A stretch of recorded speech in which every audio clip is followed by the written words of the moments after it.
Le thème, c'est l'esprit d'infériorité. Le thème, c'est l'esprit d'infériorité. L'esprit d'infériorité. Oui.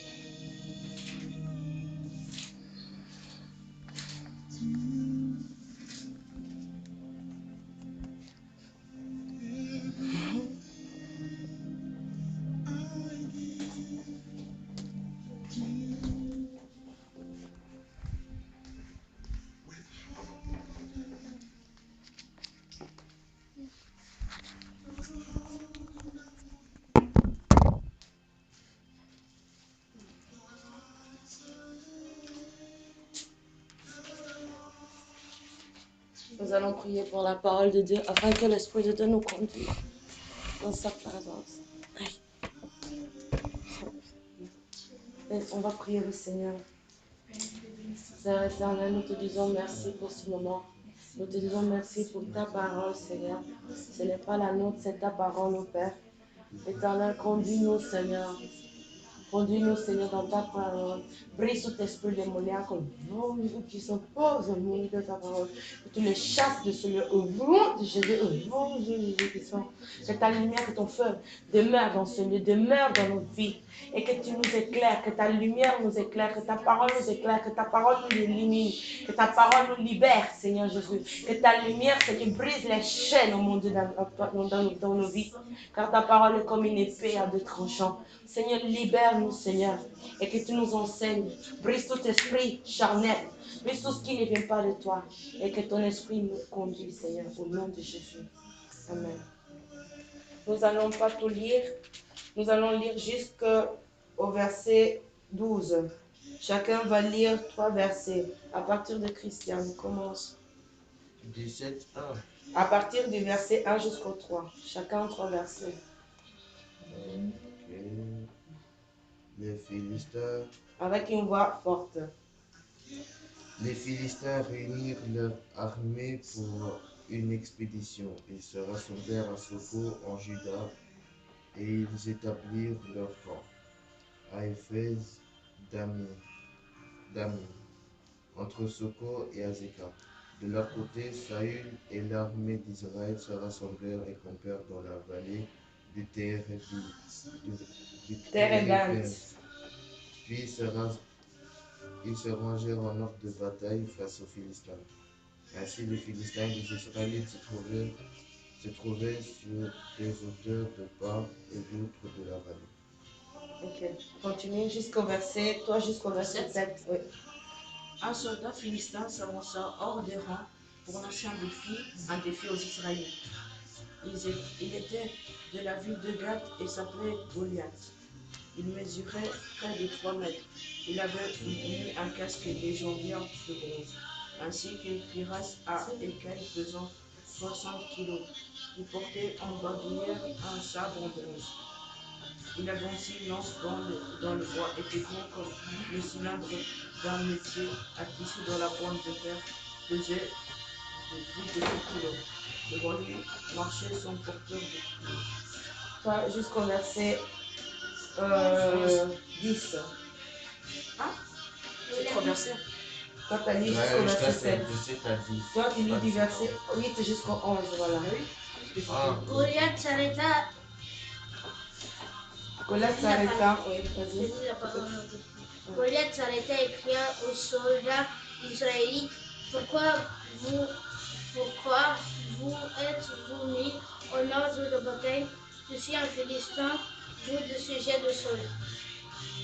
Choisis parmi vous un homme qui vient me combattre. S'il ne peut me vaincre et me tuer, nous serons vos esclaves. Mais si c'est moi qui peux le vaincre et le tuer, c'est vous qui serez nos esclaves. Aujourd'hui, je lance un défi à votre armée, ajouta-t-il. Envoyez-moi donc un homme pour que nous nous battions. Lorsque Saul et toute son armée entendirent ces paroles de Philistins, ils furent écrasés de terreur. Ok. Donc, toi, Flora, tu lis du verset 12 au verset 15. Voilà, c'est jusqu'au verset 15, on va s'arrêter. Or David était fils de Éphraïm, de Bethléem, Juda, nom d'Isaac, qui avait eu fils de Ki, pour le temps de Samuel, Saul était devenu un veillard au milieu du peuple. Les trois fils aînés d'Isaac étaient partis pour la guerre, et suivant Saul. Voici le nom de ces trois fils qui étaient partis en guerre. L'aîné Esaïe, c'est ça? Esaïe, le deuxième Abinadab et le troisième Shammah. Ok. C'est là. Jusqu'à quel David était le plus jeune et lorsque le troisième aîné fut parti là, ensuite de Saül, David s'est allé de chez Saül et revena pour lui faire partie les troupeaux de son père et Bethléem. Ok. Bon, vous n'avez pas la même version, on a une Bible différente. Donc, je vais lire les dernières fois. David était fils de Jessé, du clan d'Ephrata, qui habitait Bethléem de Juda. Jessé avait 8 fils, et à l'époque de Saül, il était un notable respecté. Ses 3 fils aînés, Eliab, Abinadab et Shammah, avaient été mobilisés. Ils étaient partis combattre avec Saül.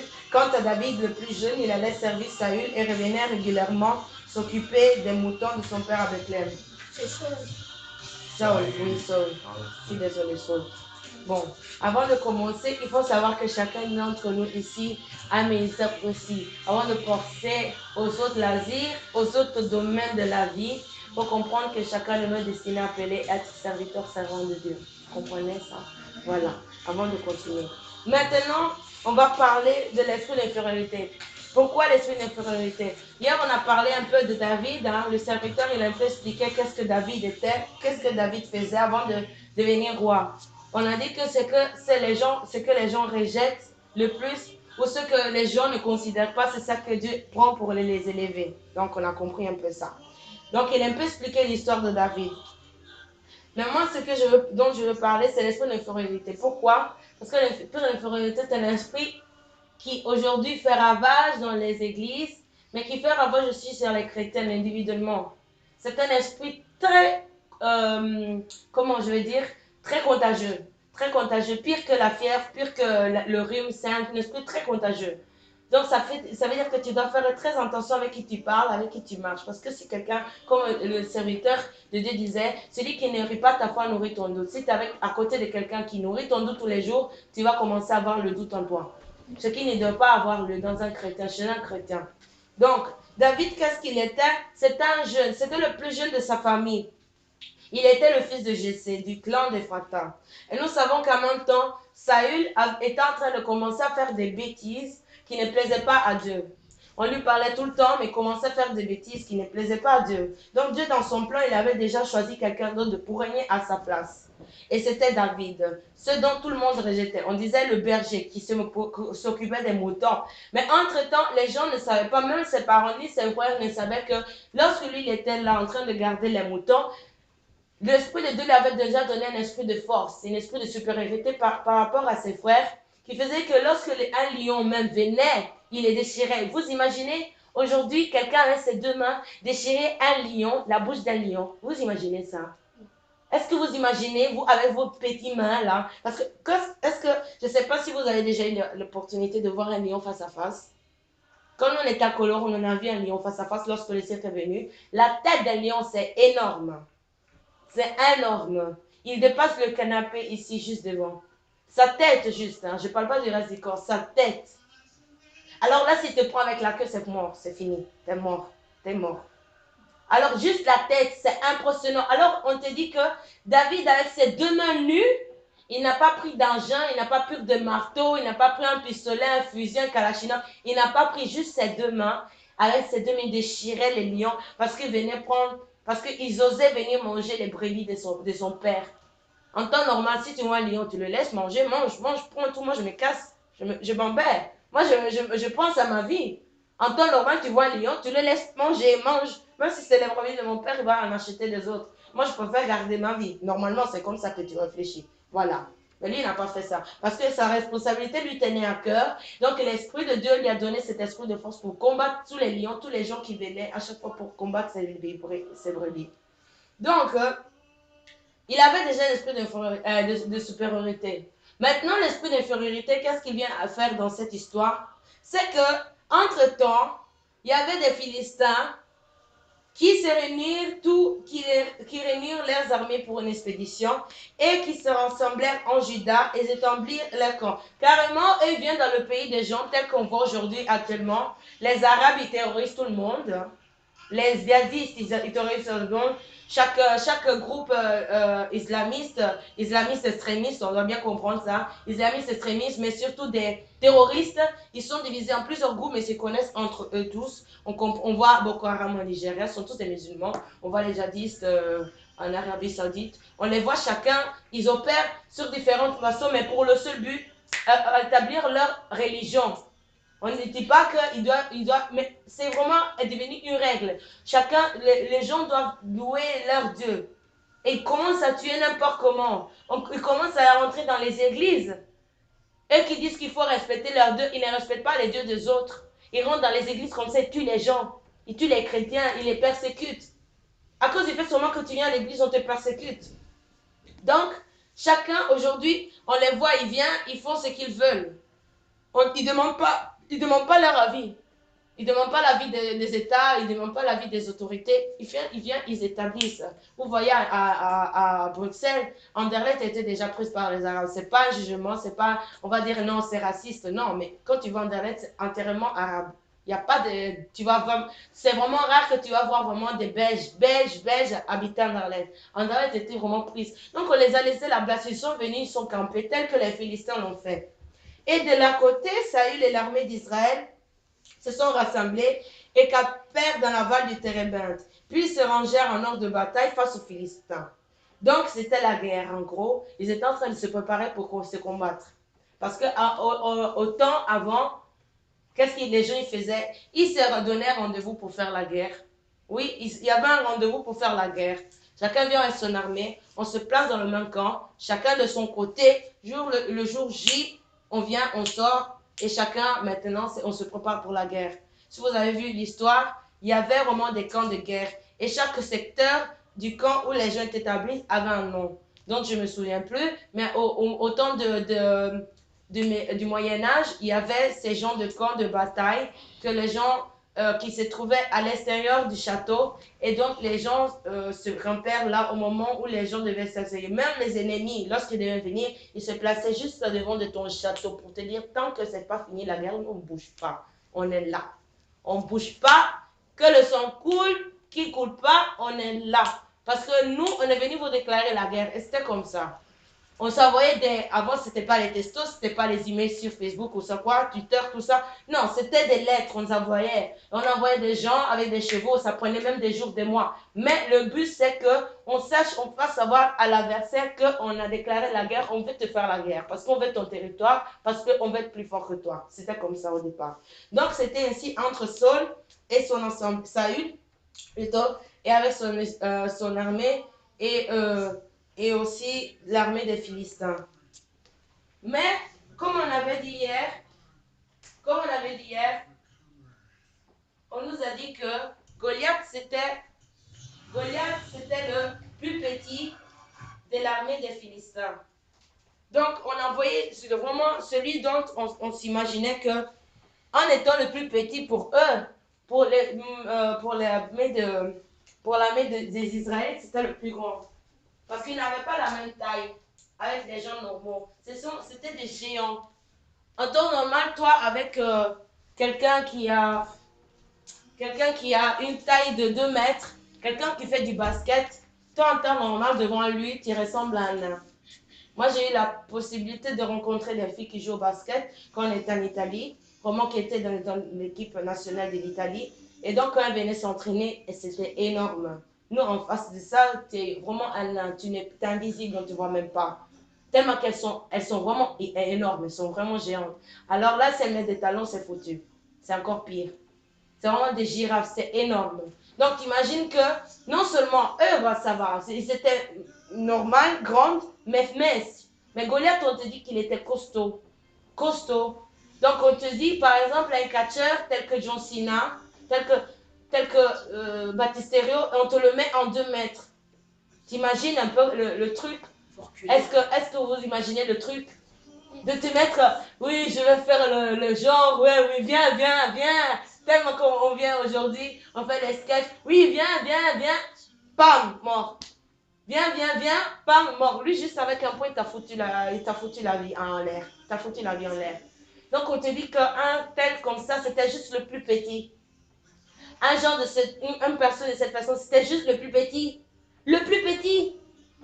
Ils étaient des centaines, des milliers de gens. Donc, normalement, eux, c'était 4 mètres chacun. Donc, imaginons les femmes comme ils étaient. Donc, à l'âge de 10 ans, tu étais déjà 2 mètres en gros. C'est ça qu'il veut nous faire comprendre.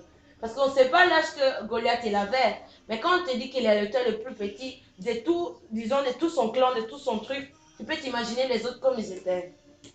Et on a dit que celui-là, quand on lit le reste du chapitre, pendant 40 jours, ça veut dire l'égalité d'un mois et demi, ce type-là, il a commencé à terroriser les enfants d'Israël. Juste une personne, hein? Une personne. Donc, une personne seulement, il se présenta matin et soir en face de l'armée d'Israël. Donc, pendant 1 mois, il les a terrorisés totalement. Donc, tu imagines qu'une seule personne terrorise un peuple entier, la Belgique par exemple. À cause d'une personne seulement. Mais tirez-lui dessus, faites quelque chose. Non, une personne seulement a terrorisé le monde entier. Donc, on laisse encore David de l'autre côté. Donc, Saül, il n'est pas dans la mesure de gérer. Lui qui est le roi, qui était placé après que les gens ont continué à dire, nous on veut un roi. Donc, Dieu a dit, bon, donnez Saül parce que Saul parce qu'il fatigue Saul mais il fatigue. Donc, faites quelque chose, laisse Saül, bon. On l'a pris un peu comme ça, on l'a établi roi. Il n'était pas dans la mesure de gérer sa situation. Donc, si les Philistins, sur les Israélites, ils ont peur, toi qui es roi, qu'est-ce que tu peux dire au peuple? Il va dire, calmez-vous, ça va aller. Pendant 1 mois, calmez-vous. Tu peux dire ça 1 jour, 2 jours, 3 jours, mais à un moment donné, 1 mois, c'est trop. Fais quelque chose, mon roi. Fais quelque chose. Parce que si toi, t'es foutu, qu'est-ce que nous, on fait? Qu'est-ce qu'on fait, nous? On doit déménager à cause d'une seule personne. On va l'habiter quelque part parce qu'une seule personne nous terrorise. On ne peut pas dormir tranquillement. Le matin, tu veux faire ton déjeuner, il est là. Le soir, tu vas regarder la télé, il est là. Mais qu'est-ce que c'est ton problème? Fais quelque chose. Saül, il ne savait pas ce qu'il devait faire. Il ne savait pas. Saul. Donc, qu'est-ce qu'il s'est passé finalement? On s'est rappelé un jour de David. David, entre-temps, bien vrai qu'il continuait à s'occuper de ses brebis, il avait commencé, on peut dire, en tant que stagiaire. On va dire ça comme ça, aujourd'hui. On l'a pris un peu comme stagiaire soldat. On venait là faire des petits travaux, là, nettoyer les épées et tout ça. Mais on ne le prenait pas au sérieux. Un stagiaire n'est jamais pris au sérieux. Je peux vous dire que le stagiaire, il fait les plus sales boulots de la terre. Il fait les plus sales boulots de la terre. En tant que stagiaire, souvent on me demandait même d'aller nettoyer les WC pour un supermarché. Moi, je ne suis pas venue pour ça. Moi, je suis venue pour apprendre le métier. Donc, on te demande des trucs qu'eux-mêmes, ils n'ont pas envie de faire. Et en plus de ça, tu n'es même pas payé. Ça, c'est ça même le pire qui te fait mal. Tu n'es même pas payé. Donc, on te prend vraiment, on te dit des trucs, t'as mal. Et donc, ce stagiaire-là, tel que David, on l'a pris un peu comme ça. Et il était aussi jeune, il était très jeune. On ne dit pas l'âge, mais on sait qu'il était très jeune. Donc, jusqu'à un moment, David, il va dire aux soldats, dans le verset 26, « Quelle récompense recevra celui qui tuera ce Philistin et qui vengera ainsi l'insulte infligée à Israël ?» Parce qu'il faut savoir que Goliath, c'est pas seulement qu'il se contentait juste de venir effrayer les gens, il insultait Dieu. Donc là, il était vraiment allé loin. Il allait vraiment très loin. Et les Israélites, pas un seul a pu sauver l'honneur de ce Dieu. Tel que les Israélites disaient qu'ils aimaient Dieu. Mais en ce moment, même les serviteurs de Dieu, on s'imagine qu'ils étaient parmi les Israélites. Jamais un a su bouger parce qu'ils ont vu juste la taille. C'est foutu. On dit laissons tomber. Dieu même il va s'en charger. Dieu va faire. Ils l'ont laissé comme ça. Dieu va faire. Et qui est donc ce Dieu vivant? Non. Et qui est donc ce Philistin païen qui ose insulter l'armée du Dieu vivant. On répondit à David en lui répétant ce qui était promis au vainqueur. Mais son frère aîné, puisque son frère aussi, il était dans l'armée, le frère de David, Eliab, il l'entendit discuter avec les soldats et se fâcha. Pourquoi tu es venu ici? Lui dit-il. À qui as-tu laissé ton petit troupeau dans le désert? Je te connais bien, petit prétentieux, espèce de vaurien. Donc, vous voyez, l'esprit d'infériorité, ça commence à partir de là. C'est pour assister au combat que tu es venu. Donc ton problème, il est aussi de venir assister au combat. Qu'ai-je fait de mal? Demanda David. J'ai simplement posé une question. Il tourna le dos à son frère et s'adressa à notre soldat. Donc il a continué. Et à un moment donné, le verset 32 lui dit, Majesté, personne ne doit prendre courage à cause de ce Philistin, perdre courage à cause de ce Philistin. J'irai moi me battre contre lui. Non, répondit Saül, tu ne peux pas aller le combattre. Tu n'es qu'un enfant, alors qu'il est soldat depuis sa jeunesse. Majesté, reprit David, quand je garde les moutons de mon père, si un lion ou un ours vient et emporte un mouton du troupeau, je le poursuis, je le frappe et j'arrache la victime de sa gueule. S'il se dresse contre moi, je le saisis à la gorge. Imaginez un lion saisi à la gorge et je le frappe à mort. C'est ainsi que j'ai tué des lions, des ours. Et donc je ferai subir le même sort à ces Philistins païens, puisqu'il insultait l'armée du Dieu du vivant. Si Goliath s'était juste limité à insulter les Israéliens pour les insulter, pour dire vous êtes des crevettes, vous êtes des vauriens, vous ne savez même pas vous battre, vous êtes comme ça.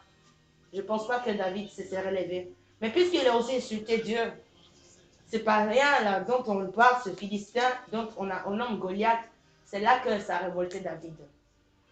Donc, l'esprit d'infériorité commence à partir du verset 26 qu'on n'a pas lu, jusqu'à la fin, où on commence à abaisser, parce que c'est là qu'on connaît David. Jusque-là, David il était là, mais on ne le connaissait pas. Parce qu'on le télévisait comme un stagiaire. On l'a dit, va rejoindre tes troupeaux qui t'ont laissé là-bas à la maison. Donc, sa place pour eux, c'était là-bas. Esprit d'infériorité. Donc, normalement, les gens, ils te donnent une qualité que tu n'es pas... Donc, je vais prendre un exemple. Quelqu'un travaille, il a un diplôme en tant que secrétaire dans un bureau, mais on lui fait nettoyer, non, on lui fait jeter juste les papiers. Et ça existe, hein? Ça existe, on lui fait jeter que les papiers.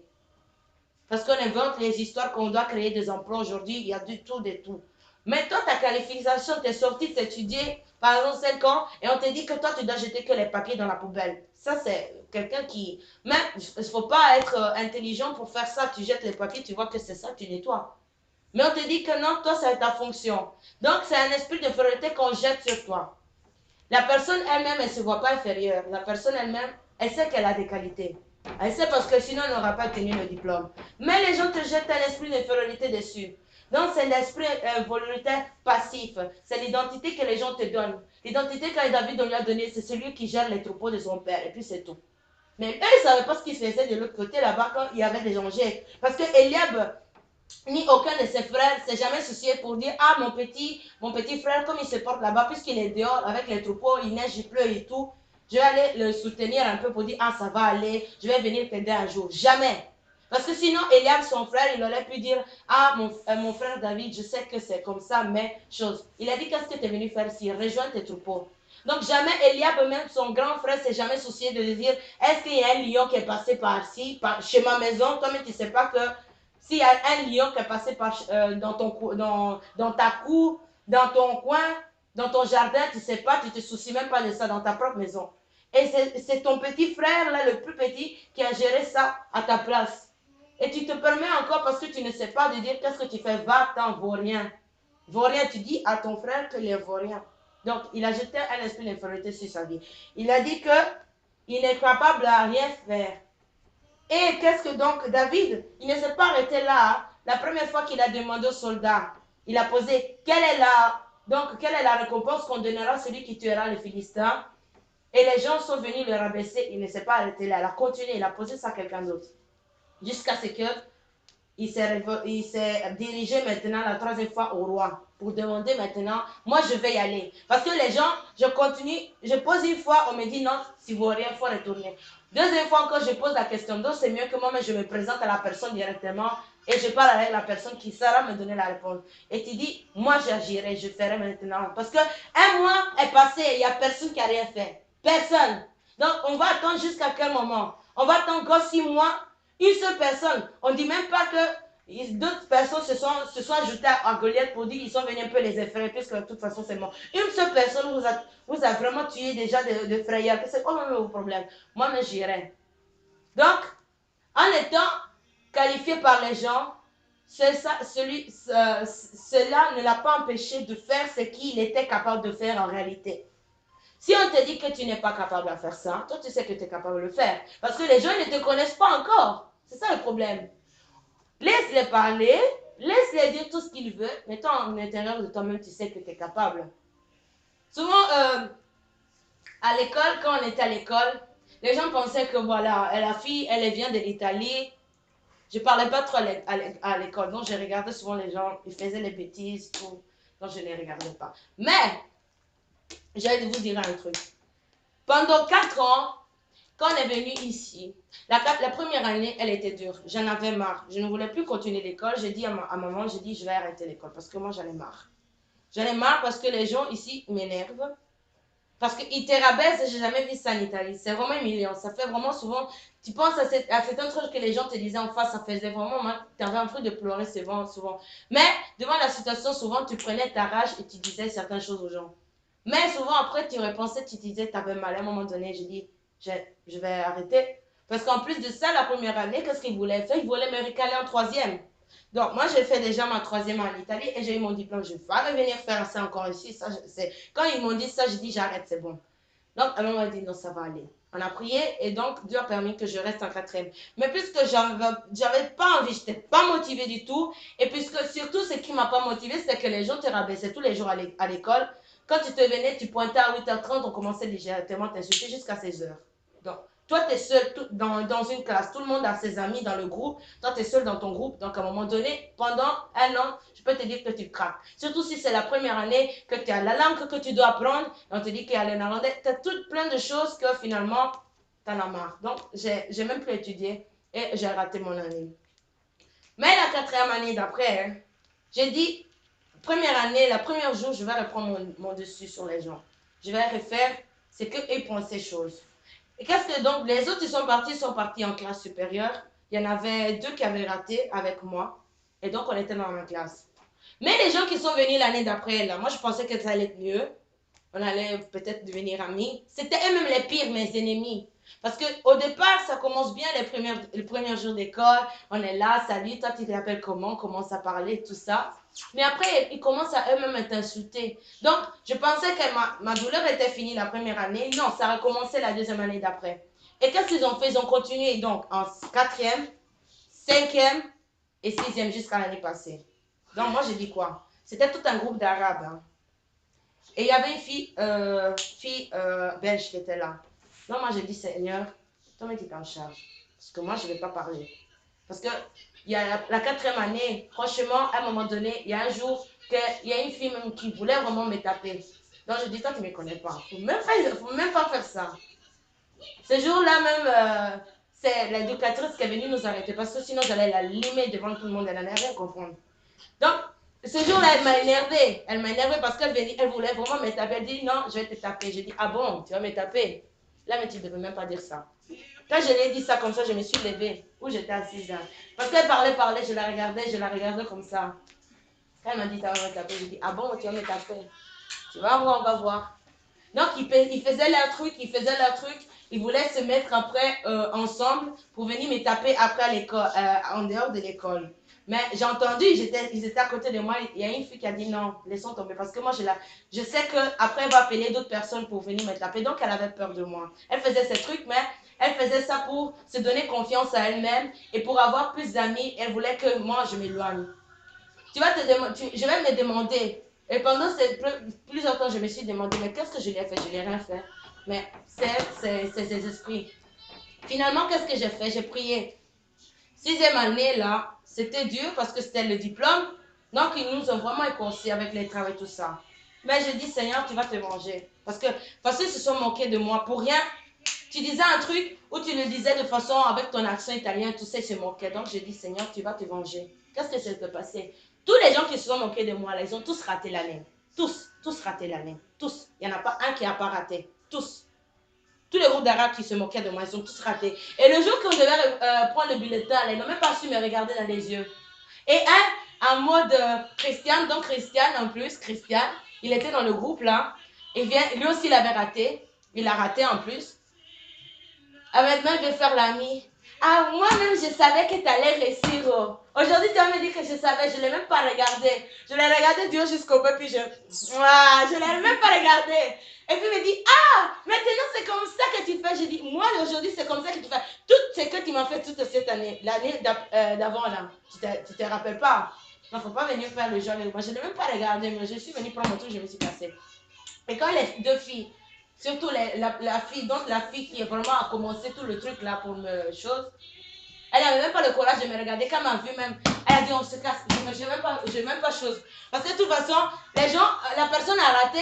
Comment maintenant c'est le dernier jour que tu vas commencer à te plaindre là-bas? Pourquoi vous m'avez fait rater? Mais qu'est-ce que ça sert à rien? Donc nous, en même temps avec Gaël, on commençait à parler de l'année, donc de cette année. Et c'était pas le jour où j'étais là? Oui, on a commencé à parler de cette année. Et elles étaient énervées. Quand elles ont entendu, nous, on était en train de parler pour cette année, elles s'énervaient, elles sont parties en vitesse même. Parce qu'elle a dit non, j'ai même pas envie de choses. Elle parlait en arabe et tout. Moi, j'entendais, je comprenais tout. Pour vous dire que c'est Dieu qui s'occupe.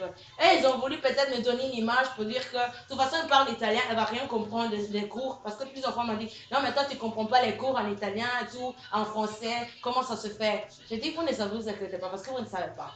Parce qu'au moment qu'on devait faire les trucs de français, là, et même les professeurs, ils me félicitaient parce que je comprenais mieux certains trucs que eux-mêmes, ils sont nés ici en Belgique, ils ne comprenaient pas. Et même souvent, ils me disent, comment ça se fait que toi, tu comprends? Et moi, je suis née, je dis, c'est à moi que tu demandes. Étudier, lis un peu des livres, fais une culture. Non, les gens veulent te jeter un truc sur toi. Toi, tu ne me connais pas parce que tu ne me vois pas parler. Moi, je te laisse dans ton coin, laisse-moi tranquille. Mais au moment du résultat, on verra bien. David était dans ce même cas-là. On l'a rejeté, on l'a insulté, on lui a donné le truc, mais ça ne l'a pas empêché de continuer d'aller de l'avant. Maintenant, ça, c'est, je veux dire, un esprit d'infériorité qu'on a jeté sur lui, que lui-même, il n'a pas accepté. Maintenant, je vais parler du deuxième cas. Il y a maintenant ceux qui acceptent d'être inférieurs. Dans leur tête, ils ont envie, par exemple, de se croire inférieurs parce que, voilà, les gens te rabaissent tellement que finalement, tu acceptes ces conditions. Et après, tu te joues, cet esprit d'infériorité te pousse à devenir une victime. Et en croyant d'être victime, tu te crois qu'un jour comme ça, Dieu va venir descendre et puis va tout chose. C'est pas comme ça que ça se passe. David s'est révolté. L'esprit d'infériorité, ça prend des années. Et c'est ça qu'aujourd'hui fait que les chrétiens, ils restent dans cette victimisation et ils se font tellement petits et ils attendent que Dieu va venir les libérer. Non, ce n'est pas comme ça. Dieu t'a donné le pouvoir de marcher sur les démons, sur les scorpions. L'esprit d'infériorité, ça ne vient pas de Dieu. Parce que Dieu nous a donné le pouvoir de marcher sur les démons, sur les scorpions. Là, ça veut dire que tu es supérieur à ces choses-là. Non, ça ne veut pas dire que, donc, puisque Dieu m'a donné le pouvoir, je ne dois pas l'utiliser. Non, ça ne veut pas dire que Jésus aussi, il est mort à la croix, il est ressuscité, que Dieu, Jésus, chaque fois il va venir, il va te sauver. Si tu as donné un pouvoir, ça veut dire que tu es capable de l'utiliser. Et il t'a donné les instructions, il t'a dit comment tu dois les utiliser. Cet esprit d'infériorité fait que tu te sens victime, tu te sens rejeté de tout le monde, mais ça c'est un esprit qui te fait penser comme ça, qui te dit non mais de toute façon ça va, un jour ça va venir, un jour, 2 jours, 1 an, 2 ans passent et tu restes dans la même situation et tu laisses là et ça te fait après souvent venir en colère contre les autres qui évoluent, mais ce n'est pas la faute aux autres, c'est la faute à toi parce que tu ne te révoltes pas, tu ne te réveilles pas, tu ne dis pas c'est bon, maintenant j'en ai marre. Maintenant, je reprends ma vie en position. Maintenant, parlez-moi, critiquez-moi, mais moi, je sais que j'irai. Maintenant, vous pouvez continuer à parler, mais ça, je m'en fous. Je m'en fous parce que c'est ma position et c'est ma vie. Et je sais que ce que je dis, ça va s'accomplir. David, il a dit, moi, j'irai combattre, je vais le vaincre, ce Philistin. Il a dit ça aux yeux avec au roi. Donc, toi-même, le roi, tu n'es pas capable, c'est un petit enfant là qui va venir combattre ça à ta place. Quand même, la honte, la honte. Mais cet esprit de supériorité que David, il avait, et cet esprit d'infériorité qu'il a rejeté, avec qu'il s'est révolté, comme ce Philistin qui a dit non, c'est bon. En plus, il vient insulter mon Dieu en qui j'ai cru qu'il me donne la force d'arracher la gueule des lions. Et c'est ça là qui va venir me... Non, c'est bon. Hier, qu'est-ce que parce que c'est le cas, il a dit, quand il connaît ta valeur, ta position, aucun sorcier ne peut venir te fatiguer la nuit. Aucun démon ne peut venir te fatiguer la nuit. Aucun démon ne peut venir te faire n'importe quoi.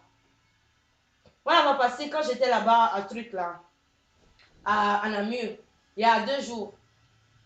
C'était jeudi. Jeudi matin. Comme ça, j'étais en train de dormir vers 4 h du matin. Et puis, je vois un truc qui est rentré comme ça dans ma chambre. Je me suis levée, le chassé tout de suite. En même temps, j'ai senti quelque chose qui était en train de partir. Je sentais des pas qui partaient. On ne peut pas me jouer comme ça dans la nuit. Toi, tu me vois dormir. Il ne faut pas venir me fatiguer. En plus, tu viens dans mon oreille. Quand j'ai entendu ça, en même temps, je vois la personne venir me faire comme ça. Non, il ne fallait pas qu'elle fasse ça même. Donc, quand tu connais ta position, il ne faut pas que quelqu'un vienne jouer avec toi. Tu peux les laisser parler.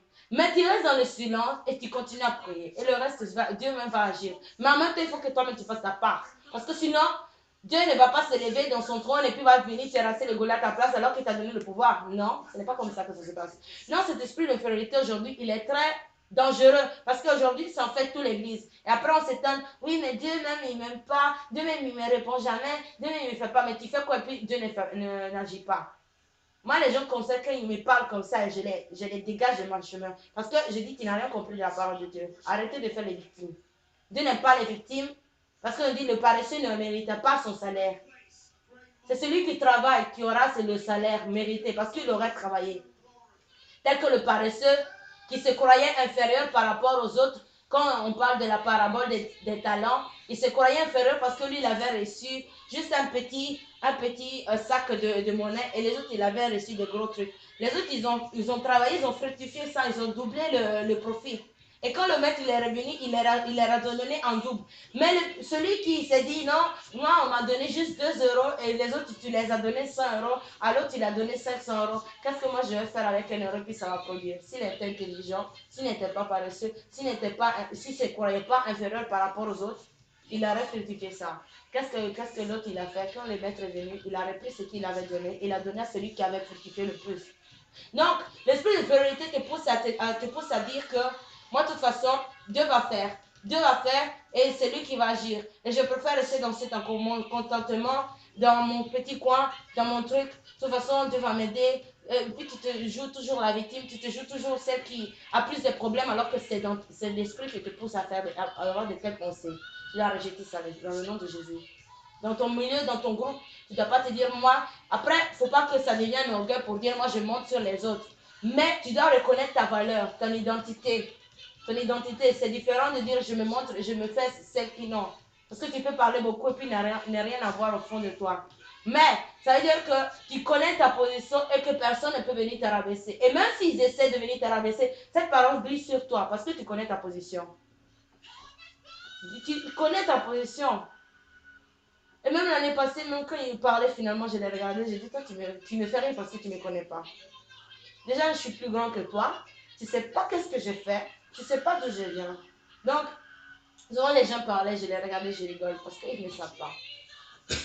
Donc, quand ils parlaient finalement, si en 4e ça pouvait me décourager, tout ça, je dis non, c'est bon, c'est fini. Parce que je ne veux pas. Et même, nous avons fait le jour du diplôme, les gens après ils ont venu, ah, on ne s'attendait pas que tu allais réussir ton année. Je dis, ah bon, tu ne savais pas. Bien pour toi si tu ne savais pas, maintenant tu sais.